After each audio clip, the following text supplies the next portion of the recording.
Pour dimensionner une installation nucléaire, une centrale nucléaire contre le risque sismique, il faut d'abord définir le séisme contre lequel on doit se protéger. Pour ça, on s'appuie sur deux types d'études. Les premières sont des études à grande échelle, de type géologique, pour déterminer la région au sens du risque sismique dans laquelle se trouve le site. Chacun sait que le risque sismique n'est pas le même dans le bassin aquitain et dans les Pyrénées. Donc on a besoin de déterminer à l'échelle du territoire des zones de sismicité homogènes et après on sait dans quelle zone se trouve notre site.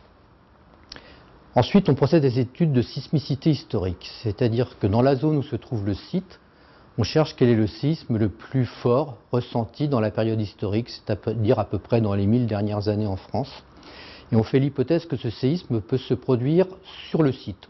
On étudie aussi la sismicité historique dans les régions voisines.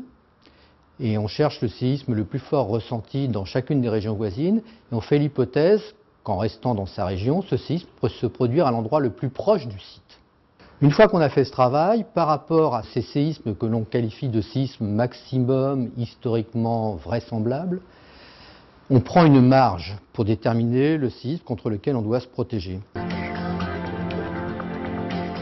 La sûreté des centrales nucléaires a été réévaluée tous les 10 ans à l'occasion des visites périodiques de sûreté et la sûreté par rapport au risque sismique est réévaluée elle aussi tous les 10 ans à cette occasion. Il y a 3 causes de réévaluation de la sûreté par rapport au risque sismique. La première, c'est une évolution de la connaissance sur l'aléa sismique, des connaissances en sismologie. La deuxième raison, c'est l'évolution des codes et normes, et je pense en particulier aux normes de l'AIEA.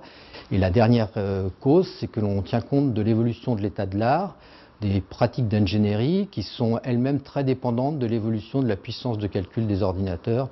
Et on sait qu'en 10 ans, cette puissance de calcul évolue énormément. C'est vrai qu'on en parle très peu en France, mais l'actualité nous incite à évoquer le risque de tsunami. Ce risque a été étudié par nos collègues d'EDF R&D. L'étude a conclu à une hauteur de vague de tsunami sur la façade Manche et Atlantique de la France. Et cette hauteur de vague est couverte par la hauteur de la grande marée à laquelle on vient ajouter la surcote liée à la tempête millénale. Donc on voit que le risque tsunami est couvert par les hauteurs de vagues que l'on prend en considération dans l'évaluation du risque inondation sur nos sites en bord de mer. Comme le président de l'autorité de sûreté nucléaire l'a dit à l'Assemblée nationale, le risque sismique est pris en France en compte de façon très sérieuse. Ceci ne nous empêchera pas de nous interroger en permanence sur l'évaluation de ce risque sur nos sites.